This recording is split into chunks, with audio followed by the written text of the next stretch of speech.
we've had a good showing so far, but I do think, talking about other teams, TL is by far the strongest team visually from my perspective. Yep. I do think they've carried a bit of that MSI form. They definitely learned a lot there, and I think they're obviously the favorite coming into today. What about Fly? Where do you put them? Do you think this should be, are they on a similar tier to TL, or are they a tier below?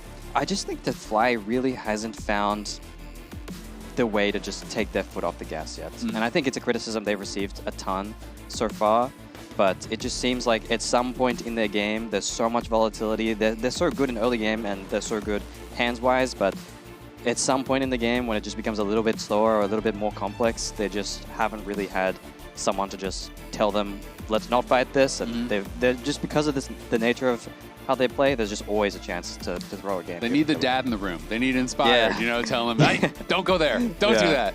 I mean, I do think they're a super exciting team to watch, though, and because of how volatile they play, they can beat any team, but just like everyone always says, they can lose to any team as well.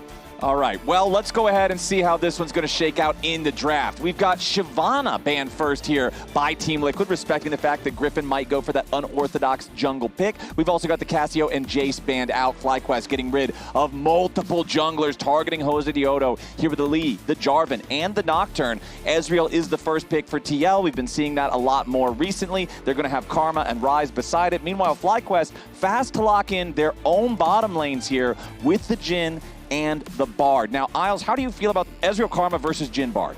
Honestly, I'm kind of surprised that this is the draft that FlyQuest opted into. I think usually they prefer trying to pick winning lanes. I think that's what their bot lane kind of just performs best on when they have that advantage. I think Master plays great from ahead, and when it's a more neutralizing game, I think his impact is just not as felt as much, and I think he's one of their strongest players. But I do think this is cookie cutter TL. I think this is what they should play to. I think this is what they had the most success with. Quid on Ryze has been fantastic. It's not an easy champ to execute, but I think especially last split he was great on this champ, and I think, yeah, this is their strength for sure. Which support would you rather play in a game like this? Obviously, you know, the meta is pretty roam heavy. You know, Ezreal Karma very lane dominant, but Bard kind of has a better time getting out on the map, maybe making impactful plays. You know, which side do you kind of prefer if you could hop in? Honestly, it's fine for both. I'm not sure if, I mean, usually I think this matchup is seen more often with Caitlyn. I think Caitlyn Bard is an easier matchup once you hit level 6. It's a bit more clear what your win con in the matchup is. You have greater threat of like one ult can blow one flash, because if you get hit by it, you're trapped and you're dead. But Jhin, I'm not sure if they're going to have the same impact in the laning phase, and they're going to be able to sync up with the jungler. We'll have to see what Griffin picks up in the 4-5, but I think it's easier for Ezreal Karma. Feels like TL with the Vayne ban, I'm normally thinking about, you know, Gnar or Renekton, champions like that they are trying to open up for. So, you know, maybe they're looking for, you know, blind for Morgan. 5 jungle bans here. Feels like that Jose is getting this kind of treatment quite a bit. How do you feel about, you know, Jose and how he's been playing? I think Jose has definitely been a standout player on TL. I think a lot of people coming into even just this entire year, I think, didn't expect him to be the star player that he turned out to be. I do think that TL has done a great job facilitating him. I think everyone thought that Quid and Yon would just be these 2 massive stars, but I think, honestly, Jose Diodo really has stepped into the limelight in that sense, and yeah, I'm excited to see what he can do this game too. Yeah, I mean, his Lee Sin in particular for me, like the performances at MSI that he had were completely out of this world. We see it banned against him all the time. Obviously, 5 jungle bans is just crazy stuff. They have got to keep this guy under control. But we do have the Xin, the Skarner, the Vayne, and the Trundle banned out here in this second half. Back over to FlyQuest to see what they want to draft. And with all of those junglers off the table, it will be a Pantheon angle here for Griffin. I always find it funny, though, in Game 1 when there's like 5 jungle bans, and then you realize, okay, well, you could still play like Wukong. There's a lot of chance. There's a lot of chance. It's like you can't actually ban someone out in Game 1. Yeah, I mean, like you say, I do think I would just expect the Wukong here, or some sort of AD carry jungler. I don't think Kiana or something is that great when you play against a champ like Pantheon and a lot of lockdown. So, although actually would also be tough too. Yeah, but this would also make a lot of sense in jungle. All right. I mean, honestly, if they go Sejuani, in theory, it could be still either one. We saw the Sejuani top from Dokla, which I know Inspired picked Jace for it, and it didn't go as well in lane, I think, as people maybe thought it was gonna, but you guys won that game. It is the Wukong, yeah. I think this is what most junglers would opt into. I do think this is actually something that Griffin was really good at, I think, the Wukong. So I'm interested to see, you know, how Griffin has... I mean, Griffin and Fly both have, I guess, the burden of execution in this game, I think. Yeah. It's really on them to try and find these picks, try and kill the people inside lane, because if you come to a straight 5v5 against these champions, it might not be so easy. Yeah, the blind off top to me is always a little bit surprising, but it is obviously a very CC-reliant team. Jax, I always feel like, does have a pretty nice edge in this matchup. I know you guys had it actually in your series. Yep. And Doka did end up solo killing Fudge, but Fudge all in about 5 seconds before he had Ignite. Otherwise, I think he probably would have won that. Talk to me about how, now that we've seen the full drafts, which side do you prefer, and how would you be thinking about playing it as support? I mean, honestly, it's super hard to just understand Olaf in every single game. I think Olaf is just a champion that's so new to drafting in general. Like a few weeks ago, Nah was just a premier top pick, but now Olaf has been in every draft because apparently he can be played in every matchup, and now he's being blinded, right? So a lot of the draft, I think, will hinge on this top matchup. I do think Bot will probably remain fairly stable. Obviously, if the game is swung towards blue team or something, then Ryze can become a real menace if he's able to constantly be threatening that bot dive. But the game will probably just be determined around the crabs, which it usually is. So you have to choose a team. Which team are you slotting in for? Which are you, the Karma or are you the Bard? Yeah, I think assuming top doesn't blow up, I think I would prefer to be Karma this game. Okay, so what is the job then you see for CoreJJ, and what is kind of the job for Cryogen in this game to be successful? It's very simple for Karma, I think, and that's why it's easier. All you have to do in this draft is win lane. It's that simple. I think once you buy Mikhails for Ezreal, he will be effectively unkillable this game. All you have to do is maintain that prio, get the bot crab, be stronger when the second crab spawns, try to get that Wukong 6, and just hope your top doesn't grief. Okay, cross fingers, no grief from top. Name of the game here. I always hope that when I'm playing League of Legends, then it's never true. Especially when I'm the one playing top lane. Yeah, and obviously that's on the inverse side. That's going to be Cryogen's job. He's going to be trying to force the grief out of Morgan. So I mean, they also have to neutralize this lane and try to get those timings. Well, I feel like our top lane matchup could get even spicier than we're already talking about, considering it is Morgan with an exhaust, Gakgos with an ignite, both of them opting for the combat summoner spells. This is telling me supports and junglers need to pay a visit up here. Yeah, exactly. It's really interesting. I mean, I always think, obviously, in a spicy matchup like this, double combat sums becomes really, really important. But at the same time, Olaf without Ghost, when you look later on into the game, I do feel like is significantly weaker. So like there is a trade-off there. But when it's Ignite versus Exhaust, I always feel like if I can force a heavy trade, if I can trade those summoners, it is so beneficial to the Ignite player because it is the shorter cooldown.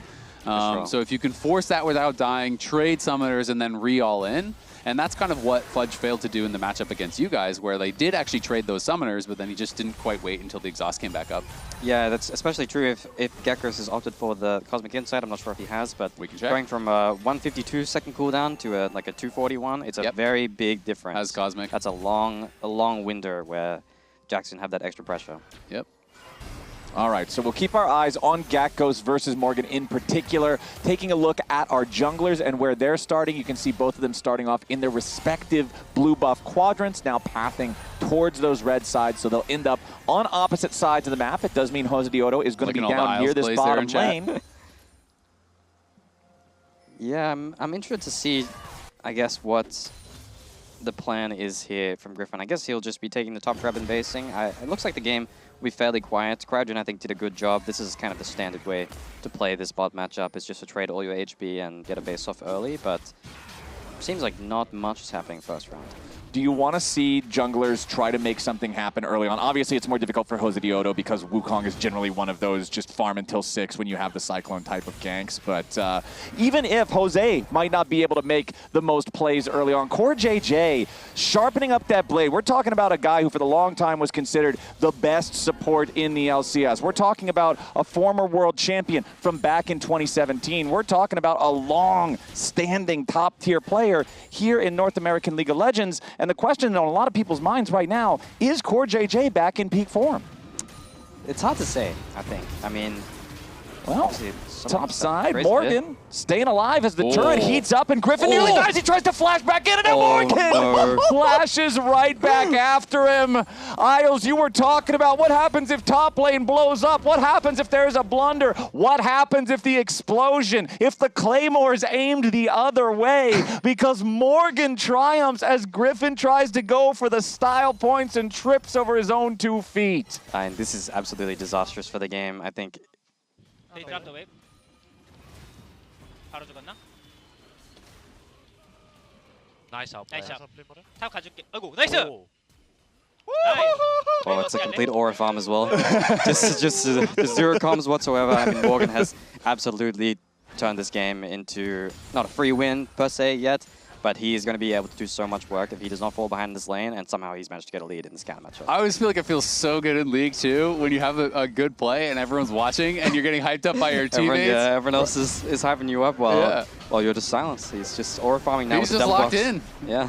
Oh boy, and now Quid ghosting down into the bottom lane. Cryogen flashing away, trying to get the distance, but Quid has thrown the ward into the brush. The Rune Prison locks Cryo up, and Quid grabs another kill. Now it's both of the solo laners for TL on the board. Yeah, they're really running away with this one. I think this was a really nice proactive move by Quid. It's not always easy to make a play pre-6's Rise, but you can have these creative angles, particularly with the Ghost.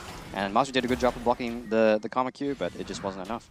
So obviously we had the top lane dive happening. I'm kind of curious how you see Core's form. So this kind of came from a discussion that I was having, you know, in our story meeting, just about how I feel like sometimes Core gets the benefit of like his reputation, right? And sometimes he's getting votes for All-Pro and stuff. I had felt in the past where it's like, okay, he's not actually playing the absolute best, and maybe someone's getting snubbed, but it's kind of easy to vote for Core because he's been so good for so long. But then at MSI, I felt like he was smurfing at MSI. He seems to have brought that form back into the LCS and seems to be playing some of the best League he has in years. So kind of how do you see his current form now? I think Core, even at MSI and even sometimes whether it be Scrims or LCS, whatever it might be, I think he's had some interesting draft choices.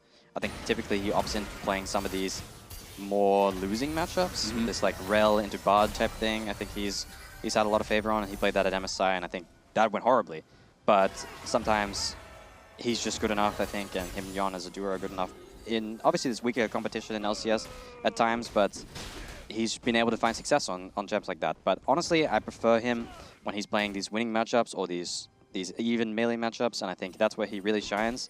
And I don't know if I would say he's in peak form, because I don't just think the meta doesn't suit exactly what his strengths are. I don't think he's been able to shine necessarily in the way that he has in the past, but I definitely think he's an integral part of TL, and people always talk about their bot lane playing well. I don't think they're stomping every team by any means at all through bot lane. So I wouldn't say, yeah, I guess I wouldn't say he's in peak form, but he's definitely playing well and doing his job more than well enough. Okay, so back in draft, hold on, we'll get to it in just a moment, because Gatgos might be in some serious trouble here. Does get hit with the undertow, and with the Rune Prison locking him up, Gatgos may just drop dead. Quid with the flash over the wall, and one more shot takes him out. All right, so this actually makes what I was going to say get even worse, because back in the draft, Isles, you were talking to us about win conditions, and we're going to need another break before we get back to that conversation. True Shot Barrage even hits. They want to make sure they give the kill over to Quid. That's a 3-0 Rise, not even 7 minutes into the game. The Team Liquid early game is just smashing FlyQuest. Quid is just farming freebies too. Yeah. Like he goes bot, gets an easy kill there, goes top, kills off Gatgos, and gets his flash. Then Roam warps back mid, gets a kill there too. He's on a tier. Like he doesn't even started building anything yet. But this was just a pretty big overextension from Quad. It feels like he wasn't thinking about the Realm Warp at all. Yeah, I mean, obviously Quid is Mr. Worldwide. He's just simply running the world tour on the map. He's just killing every lane. He's also aura farming in the player camp. It's just another day in the life. This game has really blown out of control. I think TL's win cons have pretty much already all been met, and Fly is just on the receiving end of what they should be dishing out. It's a bit tough for Gatgos too, because the 1v1 has gone completely fine for him, and I feel like in this matchup, Jack scales really, really well, because you're playing against an auto attack based champion, and you just let Counter-Strike run full, and you get a lot of value with that, it turns out, right? But the dive went horrible. You know, Griffin reflashed back in, gave over a freebie in First Blood. Then he gets killed by the roaming mid laner. And all of a sudden, you're kind of in this position where it's like, okay, well, my first item's going to come in a lot slower. The matchup is now very tough. So if you're on the FlyQuest side, obviously TL's doing really well. If you're on the FlyQuest side, what are you looking at as the ways to come back, and what are you telling your team right now? Might be silence in the comms right now. But toxic Isles? No, honestly, it is really hard to find a way back into this game genuinely. Once Rise picks up these mercs in this situation, he's 3-0. He's already got a Ruby and a Dark Seal. He is just so hard to kill. You can see the Scatter the Weak damage barely takes like 100 HP off his character, and he really is the CEO of the map right now. He can move wherever he wants. And the good thing also about picking this Wukong versus Pantheon, when you pick champions that are so strong like Wukong like this, when he meets the Pantheon, he's just going to fight him. And it's going to be really hard for Pantheon to ever run away without like a Bard Portal or something, because Ryze is always just going to have that push in mid. And if you're going to have this situation where Ryze is just letting everyone push, Griffin trying to make a play happen down here in the bottom lane. Curtain call opens. CoreJJ looking to soak the shots here for Yawn. FlyQuest committing multiple men here to this maneuver as Yawn and Core still alive for now, but it's a 2v4. Jose and Quid coming in to try to reinforce. CoreJJ putting the tether onto Masu, wants to root him up and buy a little bit more time. Flashes away, Deadly Flourish going to be sidestepped. Quid has arrived to try to clean someone else up. Jose Diodo still making his way down towards the remaining 4 here on FlyQuest. It is only the 1 kill Fly have got so far. CoreJJ with another Inner Flame slows down Quad. But because Quid and Jose were so far away, TL hasn't found anything back. Jose Diodo still looking for a little bit more. Morgan versus Gak goes up here on the top side. Morgan with a flash forward and lightning strikes. Gak goes. It's a true solo kill up in the top lane, and bottom still isn't done. Jose and Core around the enemy Gromp here, but again, FlyQuest, they sent so many men towards this bottom side play, there's not anything TL can force. So, TL manages to only lose 1 out of the 2 that were targeted in the 4-man play from FlyQuest, and at the same time, Morgan makes it an even trade across the map, solo killing Gakkos. Yeah, and that solo kill, obviously, it was straight up solo, but also that's the missing flash that Gakkos lost, when Quid roamed up top. He was still down that flash, and that allowed Morgan, even with the sidestep on the Axe, to flash in and finish him off. So that was nicely done. I'm kind of shocked Core lived, to be honest, when they had them corralled under there in the 4v2. I thought they were going to be able to at least get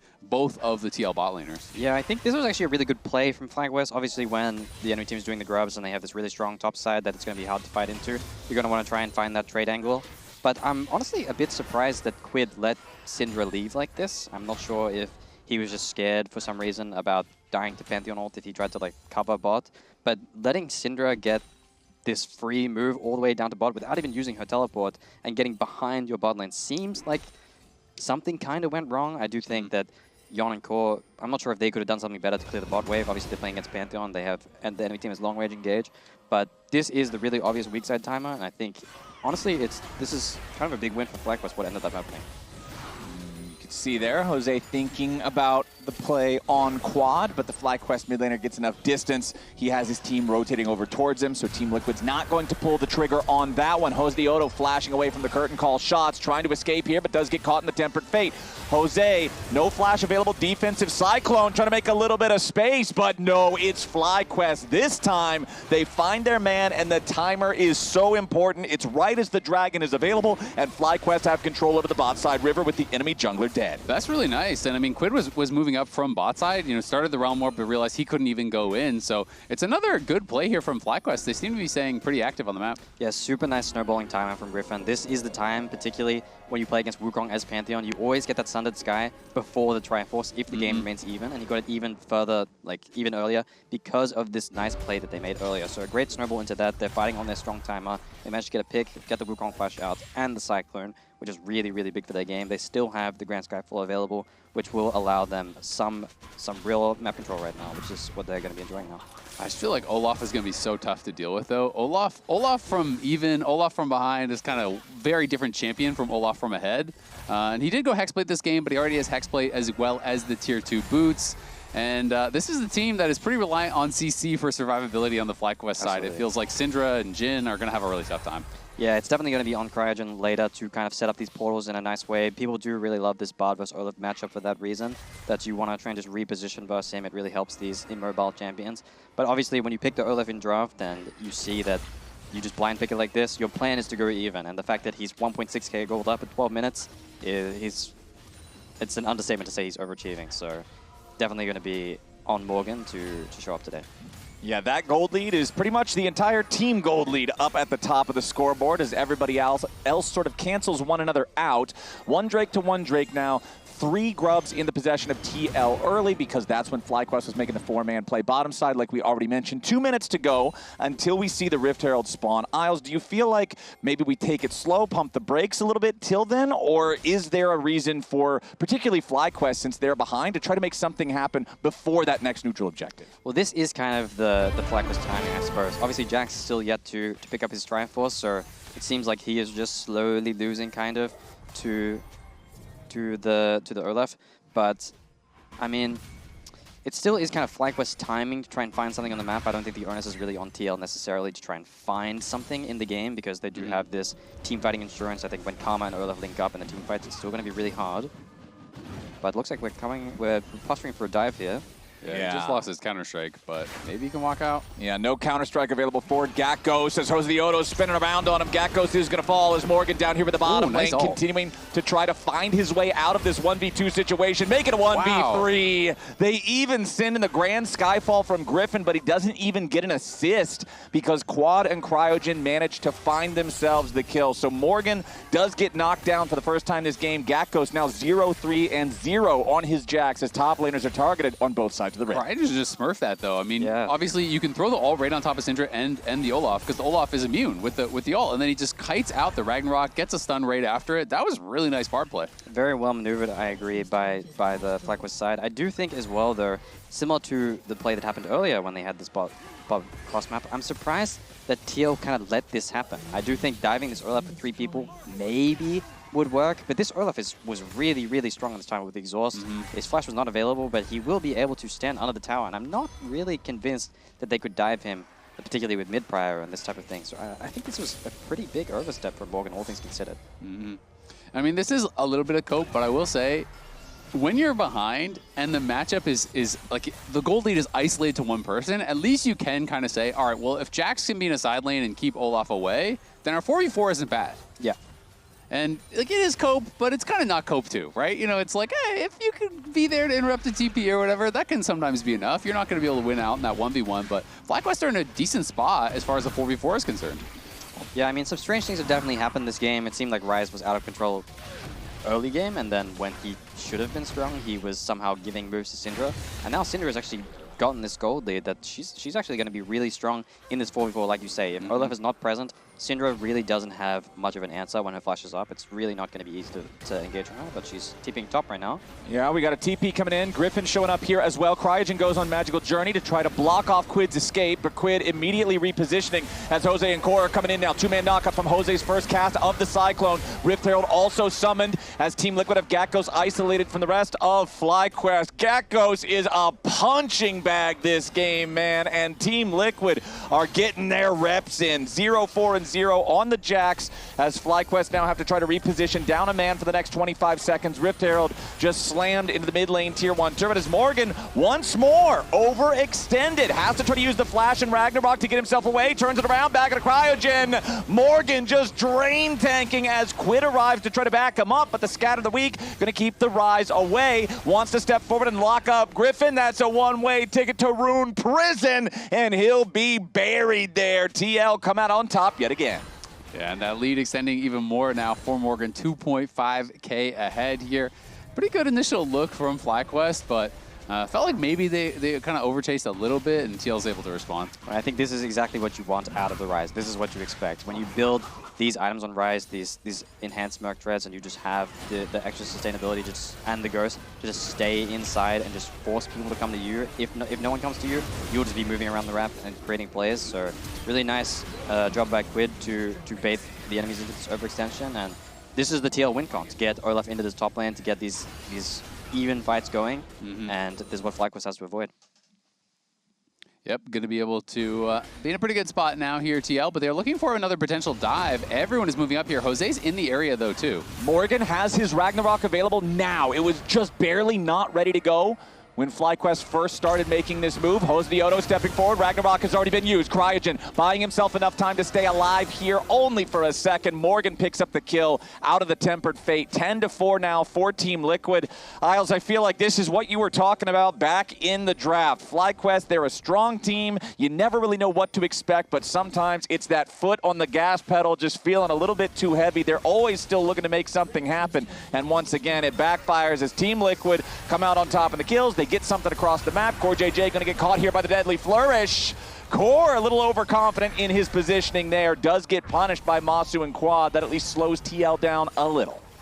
Yeah, I mean, the game is going to be really tough from this position. Obviously, these even numbered fights are just going to be difficult, and I think Blackwash just pulled the trigger at a time where they just didn't have the necessary vision and the timing to create an outnumbered fight, and because of that, TL just, once again, on the driver's seat. Remember, the LCS Championship is going to be headed to Gas South Arena in the greater Atlanta area, October 3rd and 4th. Tickets are on sale right now. Are we going to see you there, Isles? Hopefully, on the stage. Hopefully. I would be very, very surprised if Lion is not at the the finals weekend. If you don't make it, we'll hook you up with some tickets. Thank you. So we'll see you there either way.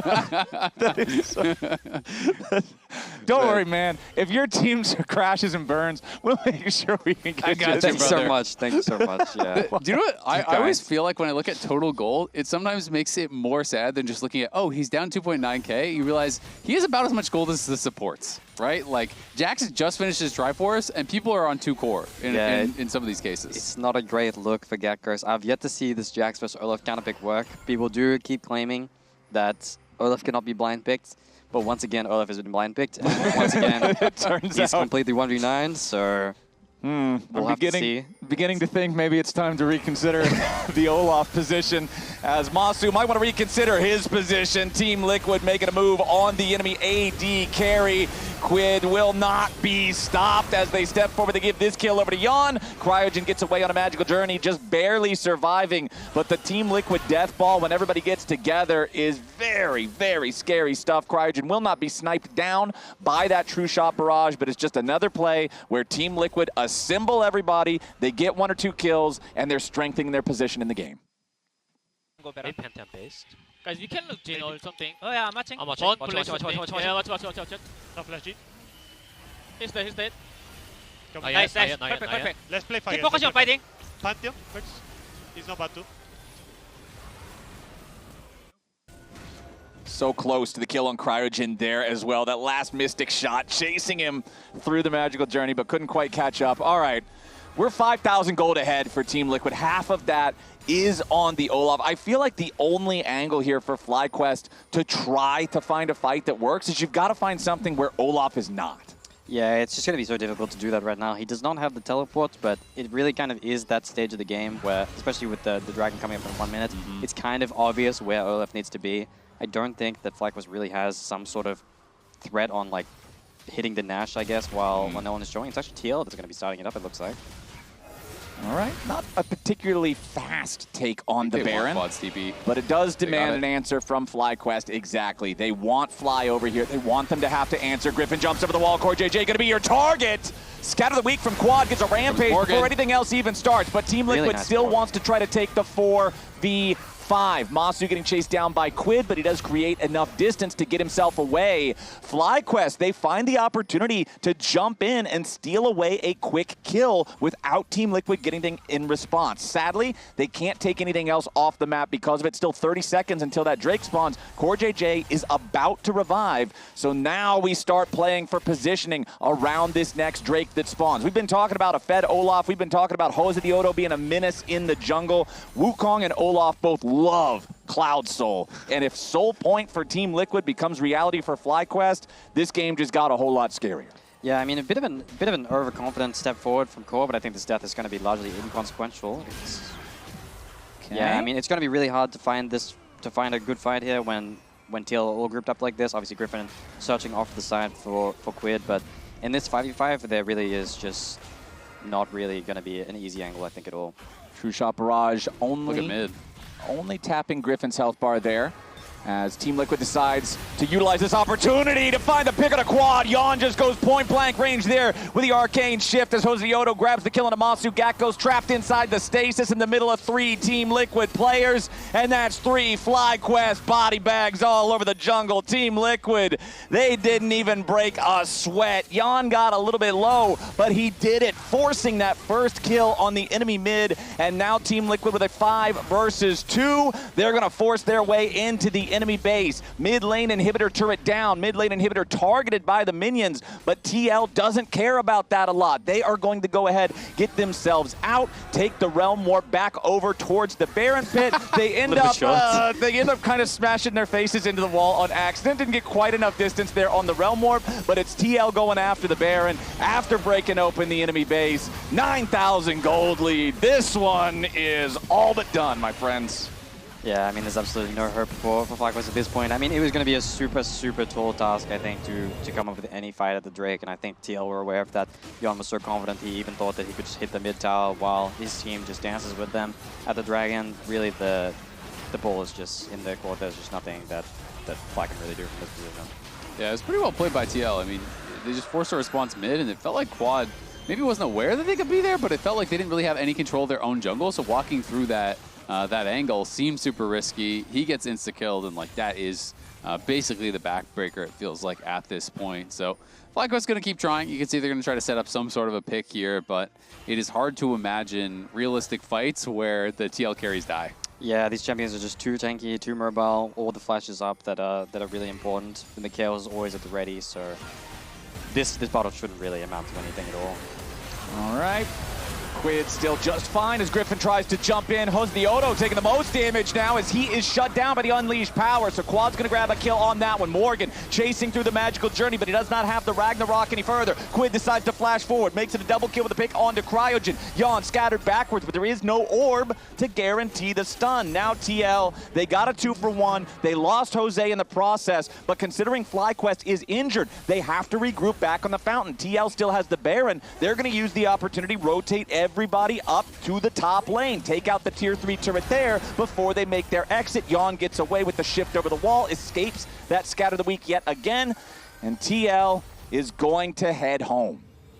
Yeah, I mean, the job is, like you said, all but done, but we'll just be heading out to the bot lane probably here, and we'll be continuing the siege, but there's really, like I said, not much for FlyQuest to do. If the fight is even, it's going to be really tough. But maybe Quad, now with his 3 items back with his death cap, he is pretty strong. So maybe if TL does split up, there'll be some sort of angle. But yeah, it's super tough at this stage. This is such a it's the heaven and hell solo laner performances for Quid and Gakkos this game. Quid is 7-0-5, just having himself borderline perfect Rise game. He's been all over the map. He's been doing his job in the fights well. Gakkos 0-5-0 on the Jax. That first play they try to make with Griffin topside backfires, and it is just rough, man. Are you excited for week 6, the Lion home grounds? Yeah, I mean, of course, it's going to be exciting. I've never done like a road show, I guess, like this. That wasn't for finals. Like, yeah, it's cool. Like last split, but I'm excited to see. Honestly, I'm really excited actually to have some people cheering for me. Because whenever I've gone overseas so far, Worlds is in NA this year too, baby. People are always, when we were playing against HLE, when we made a good play, no one cared. Yup, there you go. But now here we go with TL looking to end the game right now as Morgan grabs the kill in the quad. Quid goes legendary, and everybody's looking at a black and white screen except for Gakkos, the 0-5 Jax, now tasked with the 1v5 here at the Nexus. I think he's got this. It's not a winning fight. Team Liquid takes out the first Nexus turret. They'll immediately move over to the second. They've got a 12,000 gold lead, 20-7, not even 27 minutes into the game. Team Liquid dominate FlyQuest in game 1. We did have a huge performance What are you, me? on the Rise from Quid. He's smurfing in that first game. He was collecting kills all over the place. One of the people that Gakkos impacted. Getting lots of free money, some of that top side, some of that mid. Honestly, it was just a really good performance from TL in game 1. And I like what Isles was talking about in that draft, saying, yeah, FlyQuest is hype. They make exciting plays. They're a fun team to watch, but they don't know when to call it off. We saw that a few different times in game number 1 after they fell behind. I can respect the mentality of we got to do crazy plays to try to get back into the game. Unfortunately, Team Liquid was ready. None of the FlyQuest moves worked. Let's get into the second draft now, as Team Liquid will ban out the Shyvana again alongside Cassiopeia and Jace. Meanwhile, FlyQuest, Zelda's looking awfully similar to the first game. It's double jungle bans here with the Lee Sin and the Nocturne. Now remember, the Jarvan was their third one in the first half in game number 1. That is another big Jose Dioto champ. Does FlyQuest want to take that off the table here, or will they allow it to go into Jose's hands? Okay, Yone. so going to ban out Yone. So interesting. We'll see. You know, if Jose is even going to go towards it, of course, like I said last time, you know, even with the 5 AD jungle bans, there's just so many early on in Fearless. That's not really a concern. You know, when you get deep, especially best of 5 Fearless, then it becomes more of an issue. But Jose is a really big playmaker. This guy is a menace. And like Isles was saying, I think he is kind of the surprise star of TL coming into this year. You know, Jose was the pickup that I think people had the most questions about. And, you know, is this guy really deserving of being on the team? You know, is he really going to perform that well? Especially when a lot of people were thinking, maybe TL is going to get inspired. But I feel like Jose killed off a lot of that discussion so quickly. Yeah. He was in the running for MVP last split. I think he played amazingly well at MSI. And he has continued that run of play here in Split 3. Yeah, I think a lot of it probably comes from Jose's very short stint on FlyQuest back originally a couple of years ago that was not particularly impressive, and people were like, oh, okay, so this guy came up, he had a reputation in the LLA scene, he comes to NA, he didn't do anything super impressive. Why are we going to be excited for him on this team, like Isles said in the previous game, that has Quid and Yon as your expected superstars? But Jose has really kind of just shaken that off with confidence and really been a big performer. Over on the FlyQuest side, we get Yunara and we get Lulu locked in for the bottom lane for Masu and Cryogen. Yeah, this is really interesting because obviously the Lucian first pick tells you they're probably going Lucian Melio, like almost guaranteed. That is what you're going to get. One of the answers that we've been seeing sometimes around the world that I have been a fan of is Cog Lulu, and this is kind of a similar idea where you're just saying, all right, we're not going to be really doing much interacting, we're just going to be playing to scale, we're going to be playing to be stronger in those team fights. Instead, they're going to pivot to Nami potentially, so Nami gets locked in, and that is more about that kind of 2v2 power because Nami does have a better matchup into Lulu. Melio is much more about denial of engage, but of course this 2v2, they're not engaging on you, right? They're just going to be poking you with Lulu poke and looking to scale. So Nami is more of, you know, about that 2v2 than it is about the 5v5, and we'll see if they can kind of be able to get an edge there, but I like the adaptation. And at the same time, yes, you have Jarvan, which is comfort for Jose, which is going to give him the ability to get active early here. But Yunara can deal with the Cataclysm fairly easily. And Griffin does have Vi available as another strong AD jungler. That's going to be his choice if he grabs that. And I always think of Yunara as one of those champions that does answer Jarvan quite well. Because obviously, you hit the ultimate, you use the Kame step, you hop out of the Cataclysm. Like, you have ways to deal with that engage. Yeah, I want to see how often targets are going to be selected towards that bottom lane here for Jose Dioto. Lulu can get trapped in the cage at any given time, and at least forcing the ulti out of Yunara. Yunara needs that ult to really be effective, right? Like any transformation ulti character, if you think of things like Twitch, like Yunara, anything that has to have that extra power, it relies on it. FlyQuest for Griffin, though, going to go ahead. We've got some pretty standard early power junglers here with the Jarvan versus the Vi, both very capable of making those early ganks pre-6, as well as having a big power spike once the ulti unlocks. Yeah, absolutely. I mean, Vi just really strong pre-6, like you said, and then post-6, well, you're dealing with Lucian, a champion that wants to get involved in these fights, that relies on mobility, on dodging skill shots with the dash, and of course, Vi kind of says you cannot do that. Again, Vayne going to get banned just like last time for TL. Last time it was, of course, that blind Olaf, but again, when I think of Vayne bans, I think about Gnar, I think about Renekton as two of those options that they're trying to open up. Of course, Vayne is also good in some of the tanks, and so those are kind of the options that Morgan is going to have here available. Quid did play the first and still the only lock game of the LCS, was great on it, so that will remain banned, and of course, Galio, about the combo with the Jarvan, you're just looking for that denial. Yeah, double banning the mid makes sense here. Does Team Liquid want to continue targeting that top lane pool? We'll have to see. The Vayne just feels like it's become such a standard top lane counter answer these days that you just see it banned away so frequently. Rumble going to be banned out beside it. So yes, it is another top laner. This one being one of those more just universal. If they want to lock it in here on pick number 4, it works into a lot of matchups. They want to take that possibility away from Gakkos. I'm kind of just assuming we're going to get standard control mage potentially here, and then I would think that Gakkos would go for a counter pick, but you do of course have the opportunity to still blind top. And with the Vayne ban, with the Rumble ban, with the Jace ban, a lot of those bans that TL threw out are kind of opening up and improving the opportunity of playing this Gnar. So Gatghost, I think, is saying, and Fly is saying, that you want to go Gnar based on your ban, so we're just going to take the Gnar from you. And I don't think that Morgan is the kind of player to really go towards those more spicy counter picks top. But we'll see. You know, there are things like ADTF. There are things like Tristana and Corki. Yasuo. Yasuo as well. There's Aurelia. I mean, there's a lot of answers to Gnar. And so there is that possibility, but I feel like Morgan's just going to go standard, something like Mbessa or a tank or something. There it is. Sure enough, Mbessa locked in 2-6 so far in LCS Summer. Kind of some nasty stats. We need to investigate who has played it. Oh, true. Yeah, I guess that is kind of what it comes down to. Exactly. Is it actually a problem with Arcane Grandma, or is it a problem with the kind of situations she's finding herself Or in? is it the yellow teams? Oh boy, is that our culprits? Let's find out if it's the yellow teams. While Isaac investigates, we will see what the final pick of the draft here. Ooh, okay, we'll get the Sylas for Quid in the mid lane. Sylas obviously loves to be able to steal away the Gnar ulti, not have to play around the Gnar bar, while Growth can also be used for a big save. So a couple of nice options there here for the Team Liquid mid lane. So Morgan's 1-0 on it. Thanatos is 1-1, and then the other 4 losses are 2 from Surdy, 1 from Denethor, and 1 from Gatghost. Okay, fair enough. So we do have our final pick of the draft here for FlyQuest. It'll be the Weaver's Wall, locked in with the TLAW for quad. You know what that means. Since Sylas is in the game, it's going to be a giant mess of 2 Weaver's Walls flying different directions in the team fights. All we needed now was Mel in the game so we could have 3 of them and build a triangle. Yeah. Get some more terrain, you know? Yeah, why not? Obviously, Sylas really good with the Gnar ult. That is so powerful when you can steal that away. Incredible team fight out. Vi, obviously very good as well. Wild Growth, not bad whatsoever because you can set up for yourself with the Absconded Duct into a Wild Growth and just kind of chain that CC. Yep. So 3 very good ults for Quid to steal.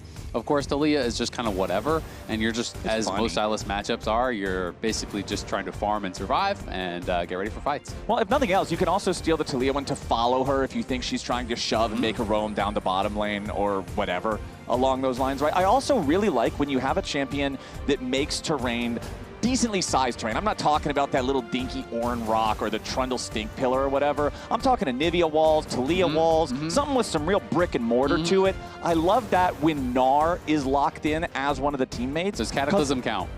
Yeah. Okay. Yeah, that's some brick and mortar. Okay. Yeah. I'm just getting on the same page. No, and that's even on the other side there. So you're going to have Cataclysms in the team fights. You're going to have Weaver's Walls in the team fights. You can use their walls. There's a lot more crap to throw people into. It's going to get WWE in here if the Gnar has his way. And honestly, that's a great shot for Gatghost to redeem himself after a very lackluster game 1. Yeah, I mean, it's true on that side, but it's also true on the other side, right? Because the Sylas can steal the Gnar ult and use your terrain, and we are getting spicy at level 1 down here, 3v3. Yeah, Core JJ has already flashed away. No summoners were used otherwise except for that Nami flash. So nice little early dub there for FlyQuest. Ooh, look at where Jose is. Jose's going to be in the side brush and maybe try to get some harass down. No, he just decides to back off from the TLAW. I thought he was going to just try to get some autos down on TLAW as he walked by, but of course that would delay your clear, so it would be pretty costly if you went for it.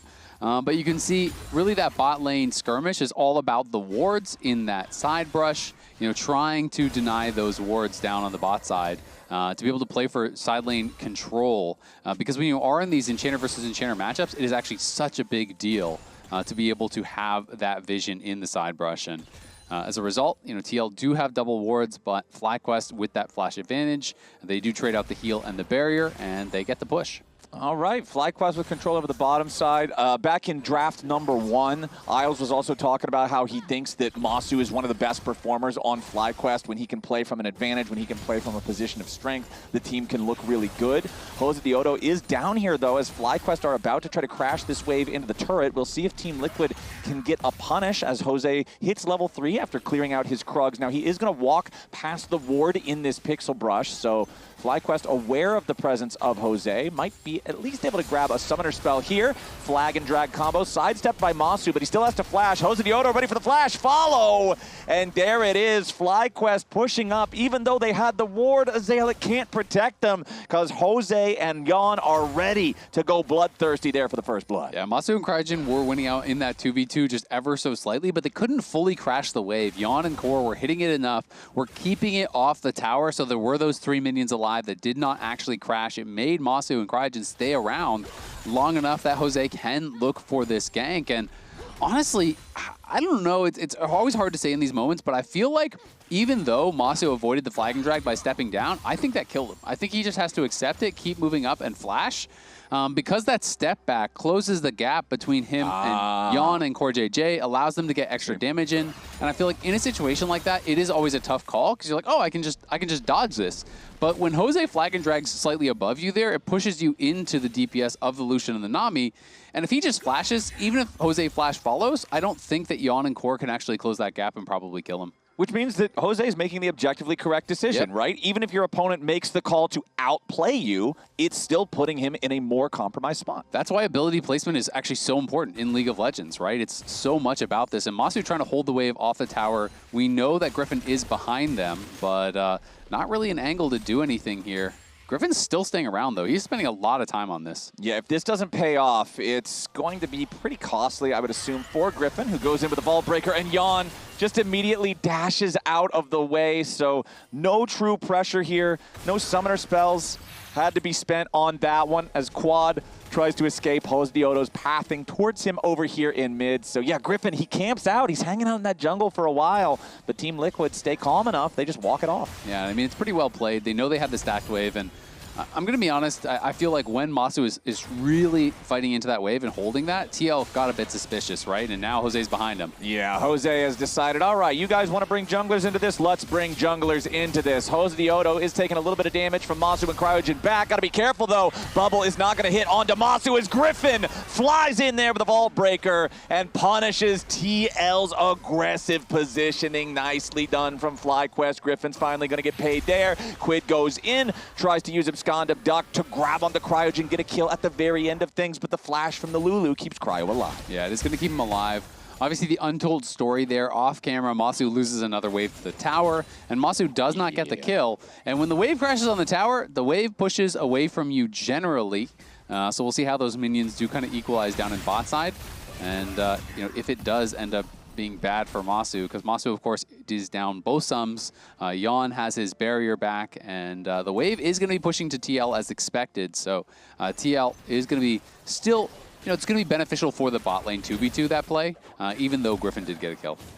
Back up in top side, let's check in on our Morgan versus Gakkos head-to-head, because remember, it was pretty close for the first couple of minutes in the previous game. It was Griffin's gank that ended up going sideways that kind of set Morgan ahead. But even after Morgan got the first kill, Gakkos was still doing a pretty solid job of staying a little bit ahead in terms of farm. And now Morgan's going in looking for the solo kill. And right as soon as I start talking about things being smooth sailing, it's Morgan who skews it in his favor yet again in the 1v1. Yeah, that one's tough. That one is a bit of greed from Gakkos, gets him killed. So Gakkos was very close to level 6, and maybe during this pause we can actually just rewatch a replay of that kill, because Morgan gets 6 first, and Gakkos is basically trying to stay in XP range. Yeah. But the wave was pushing towards him, and I feel like it's one of those moments where you just need to accept that you're going to have to lose a couple minions, because if you get hit by the public execution in mini Gnar, you're down a level, you are in big trouble. And in that moment, he kind of just overstays a little bit, walks up when he could have just allowed the wave to come towards him and get 6. Well, that was certainly a blunder. You know what else is a blunder, what? Isaac? When Griffin spills Red Bull on his computer or keyboard or something, which is why we're currently paused in the game. So, I have been told that was safe for air. So, we've got a bit of a Red Bull spillage incident here. It's been a while since we've had, you know, the sippy cup incidents. Yeah, so somebody get Sven Skaren on the phone. What's Sven Skaren doing right now? I think you mean. Somebody get him on the phone. Somebody's got to still have him have his number. Let's get him in here. Griffin is... They're talking in all chat. Sorry, I spilled my Red Bull. And Jan goes, XDD, is it GG or keyboard? Masu goes, remake. He says, no, I spilled on my desk. Okay, so it's only on the desk. That's good. At least it's not in the keyboard or the mouse. Brother's not even helping. He's just having the ref do it. Yeah, come on, Griffin. Get in there. Come on, Griffin. You spilled it. Wipe it up. Soak that up. Look at him. He's just grinning. He's trying to keep his hands warm. You know what gets your hands warm? Friction. Some the good friction hard of work. rubbing a paper towel on the desk. Griffin. Griffin, put down the TikTok. Oh, sir. Get in there and Put mop away up the the Red phone Bull. and wipe up that Red Bull, young man. Oh, yeah, you're a dad now. This is good training There for you go. Yeah. This instant. Once your kid gets old enough to like move around and start knocking crap over, you got to be ready to lay down the law, man. Yeah, exactly. Time to lock in, Lily. Exactly. Better be wiping up that spill or it's off to the coal mines. Yup, gonna have to make sure she's got that Red Bull discipline. We're gonna learn today. Oh, you spilled another one? That's an extra shift. Yeah. All right, just kidding, Joanne. Don't divorce me.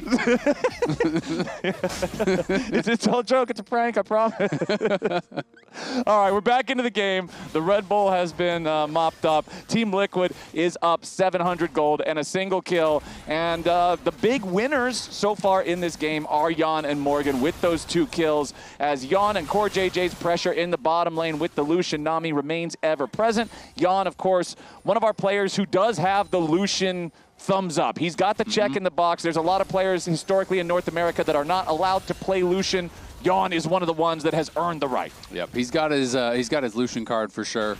He's locked and loaded. He's a carrying Lucian card member, and is a very good Lucian player. But definitely unfortunate on the top side for Gatkos after how last game went.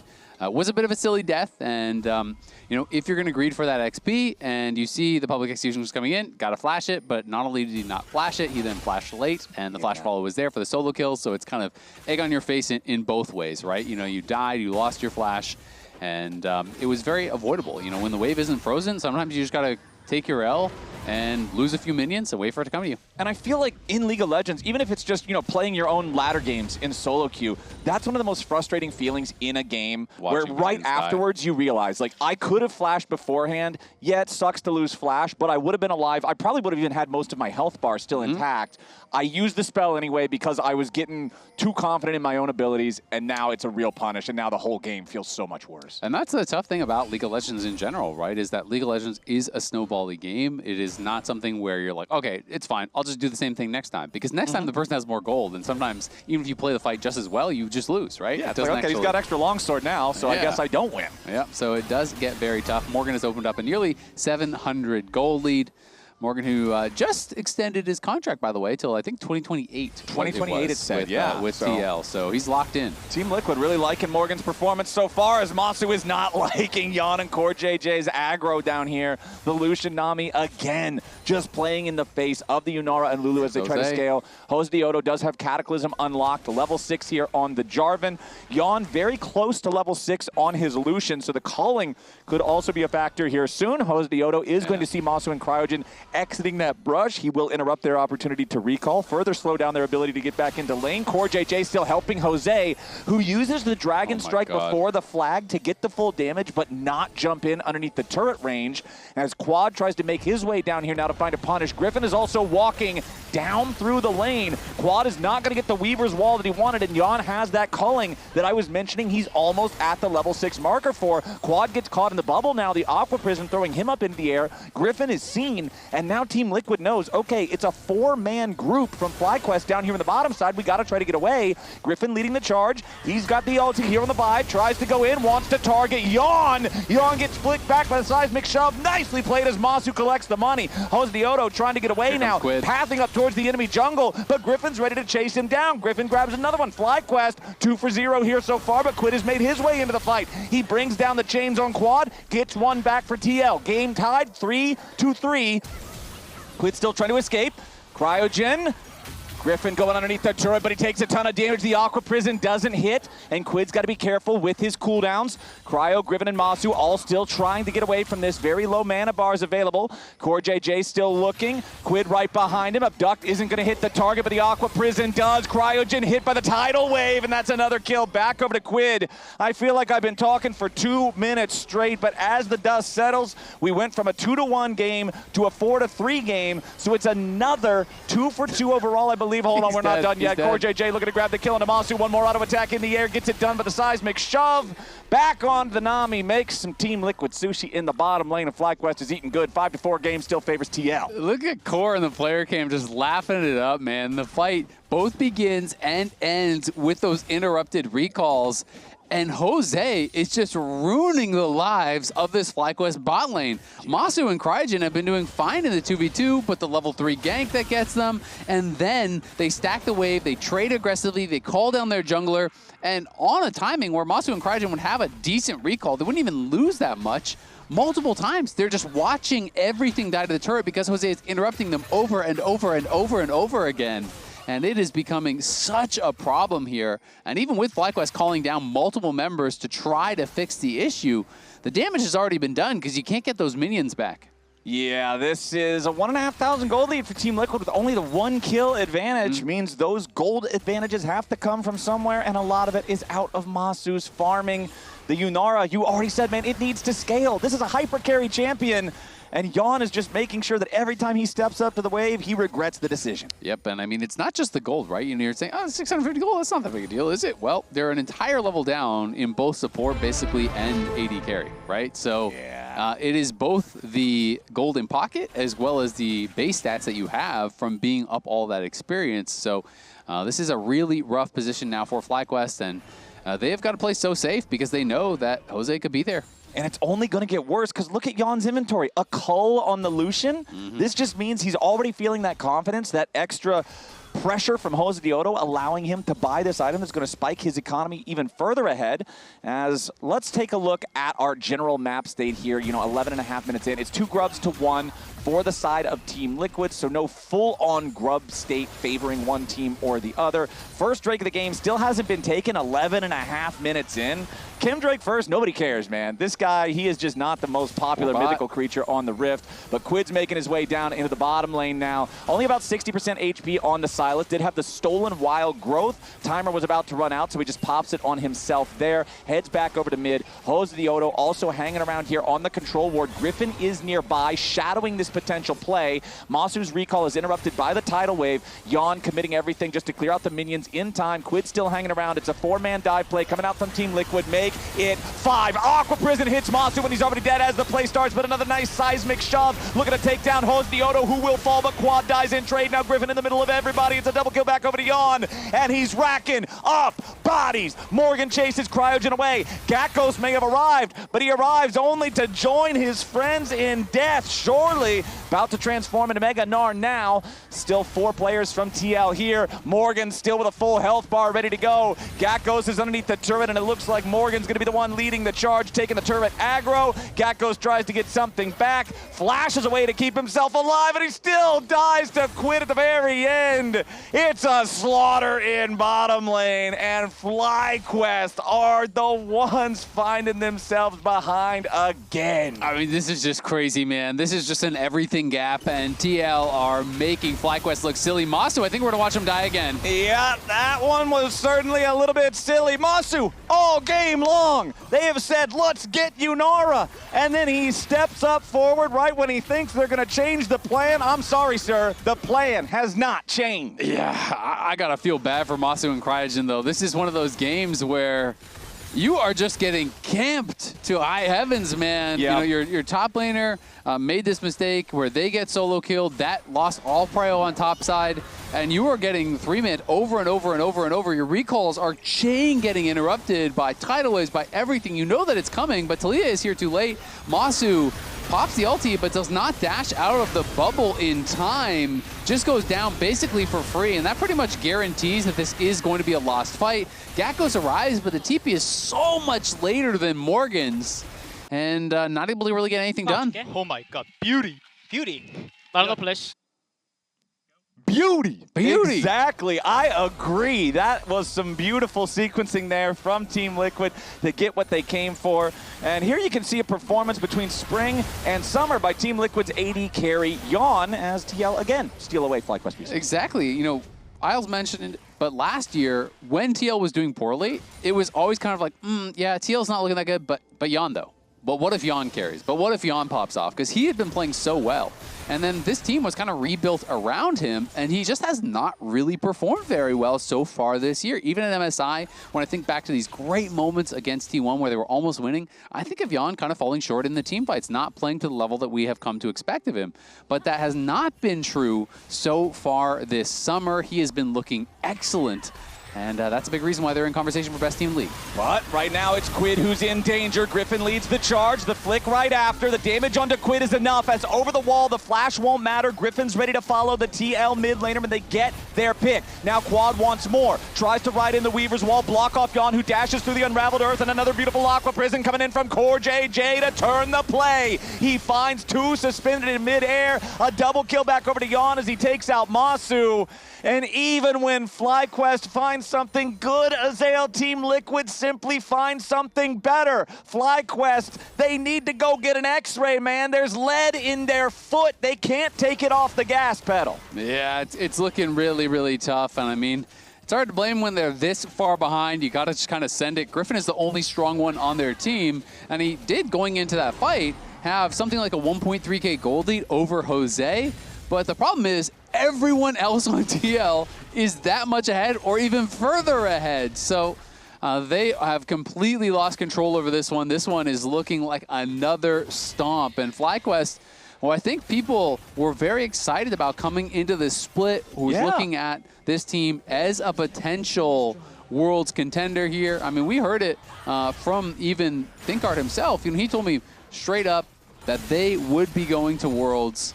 But we saw them against Lion, even with Armeo, they got kind of smacked in that one. And then here again, playing against another top 3 team, We Will Make Worlds is looking a little bit more spooky for FlyQuest fans, for sure. I mean, those are only 2 teams. There is a 3rd slot, but if you can't compete with TL and you can't compete with Lion, you got to beat everyone else in the league. You cannot falter at all, because these are the kind of teams you're going to play in playoffs. If nothing else, this has reaffirmed their status as a medium to large-sized dog. They are certainly not running the junkyard up against squads like Team Liquid and like Lion. And you're talking about, yeah, Griffin's the one with an individual advantage, with a role advantage over his opponent, right?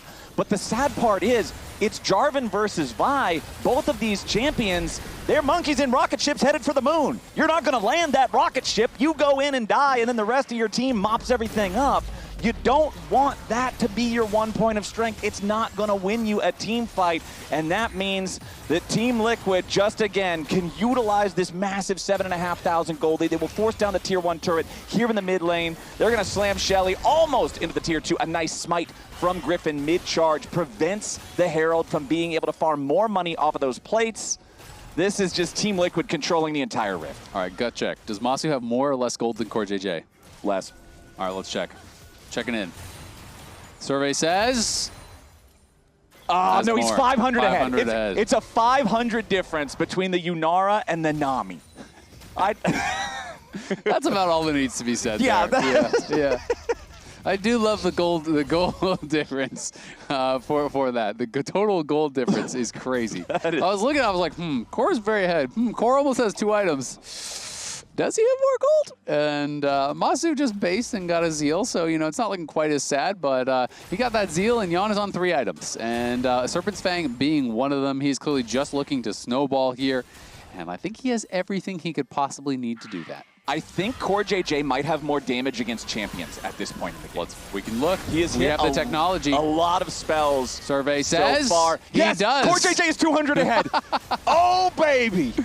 The prediction. Yes, sir. I got it. Let's go. I knew as soon as he hit that 2-man Aqua Prison on the last FlyQuest play, I'm like, this guy is smurfing Masu's damage. Let's go.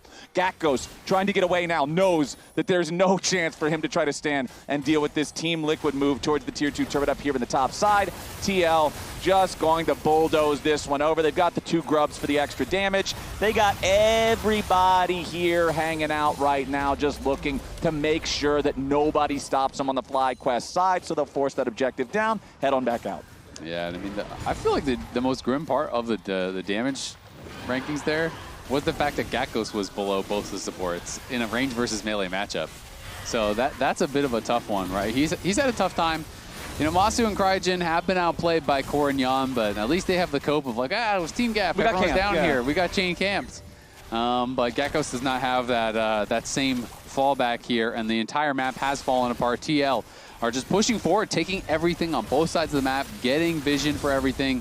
There is really nothing that FlyQuest can contest. They've got to look for like 3v1s and stuff like that at this point, but it is going to be hard to find any sort of an angle to even attempt to play.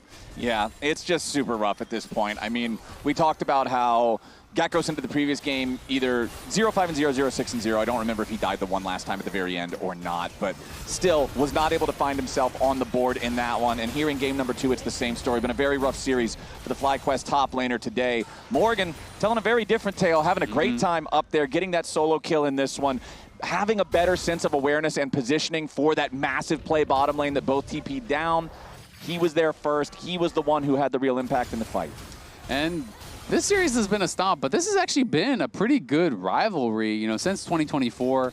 Since, you know, that was Inspired joining FlyQuest. Obviously, prior to that, TL was running the series a lot more. You know, they have been winning mostly. With Inspired, FlyQuest was doing quite well.